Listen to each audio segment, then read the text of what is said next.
बिस्मिल्लाहिर्रहमानिर्रहीम। अल्लाह सुब्हानहू व तआला कुरान मजीद में फरमाता है कि सूद लेने और देने वाला दोनों ही जहन्नमी हैं। और ये बात भी कही जाती है कि सूद का कारोबार करना खुदा और उसके रसूल सल्लल्लाहु अलैहि वसल्लम के खिलाफ जंग का ऐलान है। अलबत्ता हम देखने में आता है कि हमारे आए रोज़, हमारे इर्द गिर्द, हमारे कारोबारी लेन देन के अंदर भी बहुत सारा इंटरेस्ट और बहुत सारा सूद इन्वॉल्व है। मेरे साहब से इस बारे में डिस्कशन हुई तो हमने देखा कि क्या हुकूमत इस बारे में कुछ कह रही है, क्योंकि अगर आप देखें कॉन्स्टिट्यूशन का फ्रेमवर्क तो वो कहते हैं कोई भी ऐसा कानून नहीं बनाया जा सकता या कोई भी ऐसा काम अलाउ नहीं किया जा सकता जो इस्लामी कवानीन के खिलाफ हो। तो कैसे सूद को अलाउ किया जा सकता है, कैसे सूद के कारोबार को चलने दिया जा सकता है। तो देखते हैं इस पर कोई कानून है भी, और अगर है तो किस तरीके से काम करता है। ऐसा बहुत इस पर तो कोई दो राय नहीं है कि सूद पर जो निज़ाम है वो चल नहीं सकता, तो अल्लाह से जंग का ऐलान है, लेकिन फिर भी हो रहा है। तो हुकूमत क्या कर रही है इस बारे में? हुकूमत ने बहुत कुछ किया and they have done it since 2007। विशाल, मैं आपको एक चीज़ बताऊं, अभी चूंकि हमने फाइनेंशियल क्राइम्स को एक्सप्लोर करना शुरू किया हुआ, आप खुद बताओ, हमारे पास बहुत सारे केसेस ऐसे आए 499F के, बहुत सारे ऐसे केसेस आए जिसमें 406 के मैटर्स इन्वॉल्व थे, और उसमें बाय एंड लार्ज आपको ये चीज़ नज़र आई कि बहुत सारे लोग ऐसे तबकात ऑफ सोसाइटी के अंदर मौजूद हैं जो बाकायदा सूद का काम करते हैं। अच्छा, मैंने जब उन केसेस को देखा तो उसी रोशनी में फिर एक्सप्लोर करना शुरू किया कि back then we had a law which is money lending act of 2007। अच्छा, जब उसको मैं देख रहा था तो साथ ही I got to came to know there is another law which is an updated version and very interesting law. 17 section, और उन तमाम लोगों के लिए जो सूदियों के विक्टिम है, वो तमाम लोग जिनके साथ सूद के लेन देन के अंदर चेक्स दिए गए हैं, उसके वो विक्टिम है, उनके लिए ये इतना आसान है कि कोई ज़रूरत नहीं विशाल साहब के पास जाने की, अली हैदर को वकील करने की। अगर वो ये 17 सेक्शन पढ़ ले, और सरप्राइजिंगली मैं आपको इंटरेस्टिंगली एक बात, तो हम फौजदारी वकालत कर रहे हैं, मैंने अभी तक कोई ये FIR नहीं देखी, बट ये लॉ आपको इतना ज़बरदस्त इंफ्रास्ट्रक्चर प्रोवाइड करता है उन मनी लेंडर्स के खिलाफ, नॉट लॉन्डरर्स, बिकॉज उनके लिए एक different law, these are the money lenders. ये लॉ है जी Punjab prohibition of interest of private loans act 2022। ये 2022 के अंदर लॉ अप्रूव्ड, और बाकी सूबों के अंदर, यानी ये जितना भी मैंने आपके नाम लिया, इससे पहले आप सिंध ऐड कर दो तो आपको सिंध का भी मिल जाएगा ये लॉ जो। अच्छा, ये लॉ ये कहता है, आपको बताता है कि जी बोरोअर कौन है, और मैं आपके सामने स्क्रीन पे भी पॉपअप करवाता जाऊंगा जो रेलिवेंट इसके सेक्शन।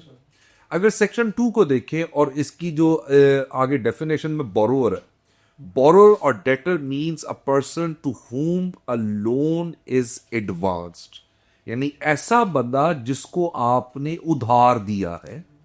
अब उधार दिया, अगर मैंने विशाल को 10 रुपए दिए, विशाल साहब मैं आपको 10 रुपए उधार दे रहा हूं, आपने मुझे 10 रुपए कब तक वापस कर दें? आप कहते हैं मैं महीने बाद वापस कर दूं। As long as I am taking 10 रुपए वापस ना, इट्स फाइन, ये उधार है। लेकिन बहुत सारे ऐसे लोग मौजूद हैं जो कहते हैं नहीं, मैं 10 के बदले तुमसे 15 रुपए वापस लूंगा। अब वो जो फिक्स अमाउंट 5 रुपए की है, वो आप बेसिकली उस बंदे से ऊपर से इंटरेस्ट ले रहे। It's not a profit, it's not a investment, it was a loan, और उसके अगेंस्ट आप जो है उससे सूद लेने लगे। फर्दर मोर, इसी की डेफिनेशन के अंदर उन्होंने इंटरेस्ट को डिफाइन किया बहुत जबरदस्त तरीके से। वो बताते हैं interest includes any amount big और small, irrespective of the fact कि वो 5 रुपए, 4 रुपए, 5 लाख रुपए, बिग और small, over the principal, which is the capital amount, in a contract of a loan or debt, regardless of whether the loan is taken for purpose of consumption or for some other production activity, whether the same is charged or sought to be recovered specifically by way of interest or otherwise, or found so to be receivable by a competent court. So that means कि जो आप interest charge कर रहे हैं, that's what the interest is. फिर उसके बाद इन्होंने बताया कि सेक्शन 3 के अंदर, यानी ये इतना इंटरेस्टिंग चीज है, बहुत सारे लोग आकर रोए हैं जी कि सर ये सूद की रकम है, मैंने इसे 40 लाख रुपया लिया था, मेरे से ये 80 लाख रुपया मांग रहा है।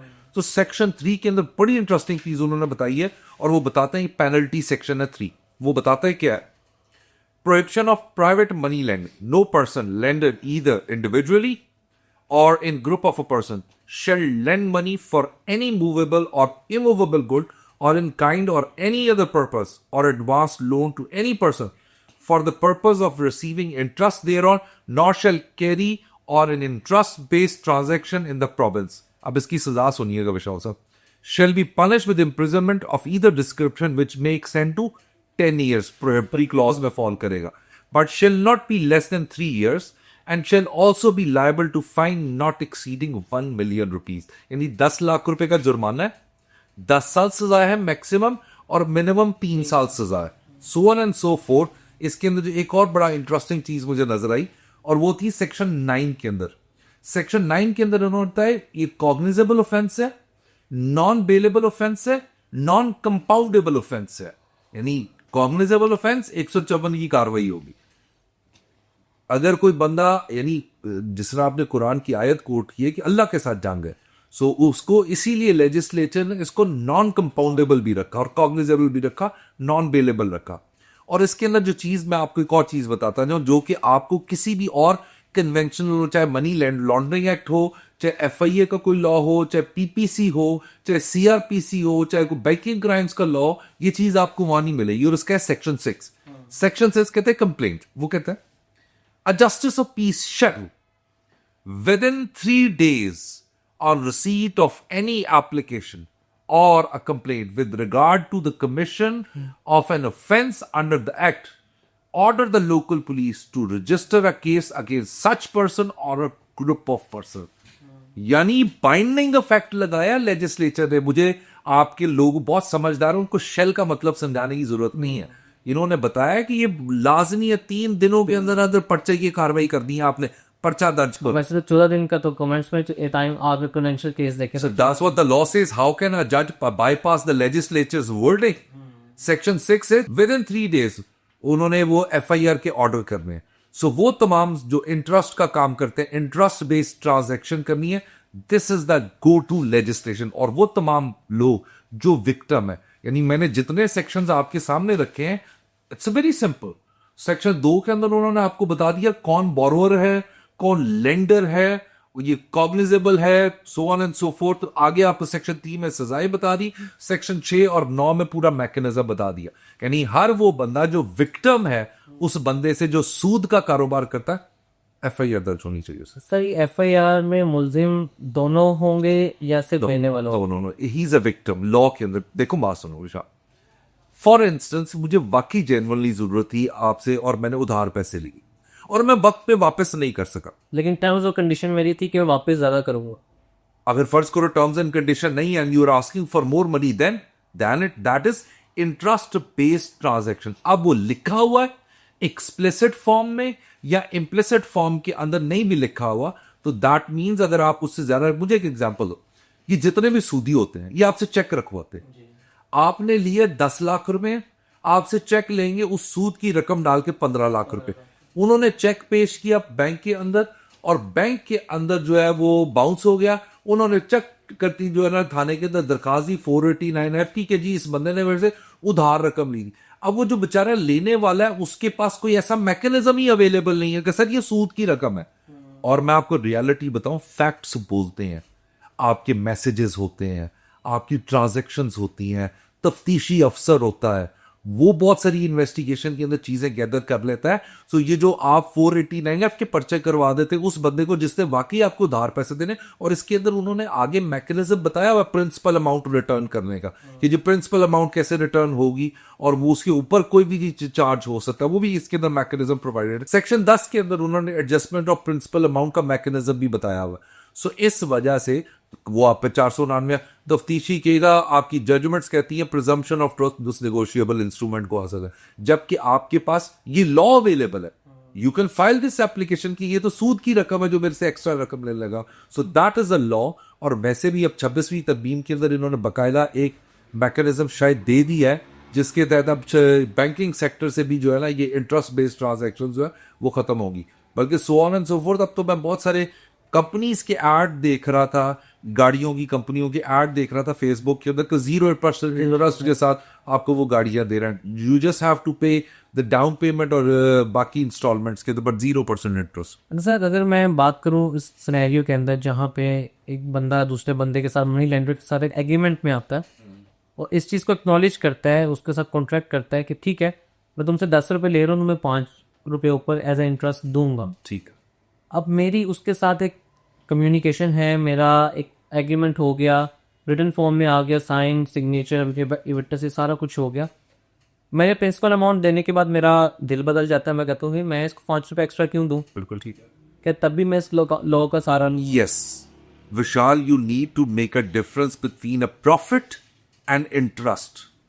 अगर आपने कोई पैसे दिए हैं किसी कारोबार के लिए और उसके प्रॉफिट के रेशो के हिसाब से आपकी कोई चीज है, यानी आप अंग्रेजी जुबान में देखो ना, प्रॉफिट और इंटरेस्ट के कॉन्सेप्ट ही फर्क है। यहां पे हमने लिख दिया कि आपने, मैं आपको एक एग्जांपल देता हूं, अब आपने 10 लाख रुपए लिए हैं, आपने मुझे 15 लाख रुपए नहीं देनी। अगर तुमने मुझे ये क्या कहते हैं 10 लाख रुपए ना दिए एक महीने बाद, तो तुम ये अपनी गाड़ी मुझे दे दो, गाड़ी 20 लाख रुपए की वैल्यू है। सो ये इंटरेस्ट बेस्ड ट्रांजैक्शन है, इसीलिए इस लॉ के अंदर उन्होंने इंटरेस्ट बेस्ड ट्रांजैक्शन अबेटमेंट का भी इसमें जिक्र किया कि कोई बंदे ग्रुप ऑफ पीपल आपको मिलकर बैठ कर यार ले लो ना, अभी कोई मसला नहीं है, और आपका पीछे वेंडेटा ये था कि इसको इस स्पाइरल के अंदर फंसाओ जिससे वो कभी निकल ही ना सके। सो इंटरेस्ट बेस्ड ट्रांजैक्शन हो, चाहे लिखी भी हो चाहे ना लिखी हो, बेशक मैंने एग्री किया, यानी आप वहां पे, अब ये जगलरी ऑफ वर्ड्स है ना वहां पे, अगर वहां प्रॉफिट लिखेंगे, कोई बिजनेस इन्वेस्टमेंट का जिक्र करेंगे, then but if you are writing it in trust, so you it's a cognizable offence. जैसे अभी जब इंस्टीट्यूट की बात की आपने, इंडिविजुअल्स की तो आपने बात कर दी, इंस्टीट्यूट को इसी कानून के अंदर जो है प्रोटेक्शन भी दे दी गई कि वो इस पर फॉलो नहीं करेंगे। Don't you see it's a bifurcation और एक डिस्क्रिमिनेशन की जा रही है? एंड सेकेंडली जो हमारे इर्द गिर्द without naming any electronic brand Hasan एक साहब को सारा कुछ दे रहे हैं जो है ही सूद का सारा कारोबार, क्या वो भी इसके लिए फॉलो? अच्छा, उसके लिए ना, that's not my expertise, but somebody told me कि स्मॉल एंटरप्राइजेस या स्मॉल मीडियम एंटरप्राइजेस को लॉ है जो उनके इंस्टॉलमेंट मैकेनिज्म को डील करता है, बट इफ यू से कि that is not Sood, that is Sood, that is interest. यानी आप किस्तों पे मोबाइल ले लो, किस्तों पे आप जाके कोई इलेक्ट्रॉनिक का सामान ले लो, दैट इज इंटरेस्ट। और इस लॉ के मुताबिक अगर देखा जाए, अगर वो उस इंस्टीट्यूशंस के अंदर प्रोटेक्टेड है, क्योंकि प्रोटेक्टेड इंस्टीट्यूशन है जिसमें फाइनेंशियल इंस्टीट्यूशन है, बैंकिंग सेक्टर है, और जिनका गवर्नमेंट, फेडरल गवर्नमेंट है, प्रोविंशियल गवर्नमेंट है, ये प्रोटेक्टेड इंस्टीट्यूशन, अब वो अगर कर रहे हैं तो that is between them and Allah Taala, वो डिसाइड करेंगे। बट एक इकोनॉमिक सिस्टम को चलाने के लिए भी कोई उनका होगा, but that's not my forte, so I don't know how things work there. But as a matter of law, private individuals या group of people, they can not deal into the interest based transaction और सूद के कारोबार के अंदर। And if they are, it's a cognizable offence, it's a non compoundable offence, it's a non bailable offence. The punishment for that is, the maximum punishment is 10 years, which falls into the prohibitory clause, and the lesser one is the 3 years and 1 million fine. So all those who are victim of this, they should approach the police and pursue this law. Thank you so much sir.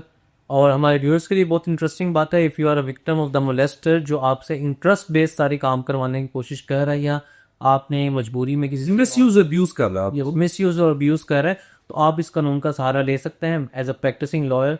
मेरी नज़र से तो ऐसी कोई FIR गुजरी नहीं है और हमने देखी भी नहीं है। No, okay, yeah, sorry, yeah, I missed one thing. There is a judgment. Sir. There is a judgment. That is 2025 YLR 827 Sindh Khairpur bench की ये जजमेंट है। इसके अंदर बड़ी इंटरेस्टिंग प्रोपोजिशन थी इस जजमेंट के अंदर, जो कि चूंकि उस जजमेंट में फैक्ट्स ज्यादा नहीं थे, वो सेक्शन 406, 420 और section 31I of the Sindh prohibition of interest for private loans act के मुताबिक थी।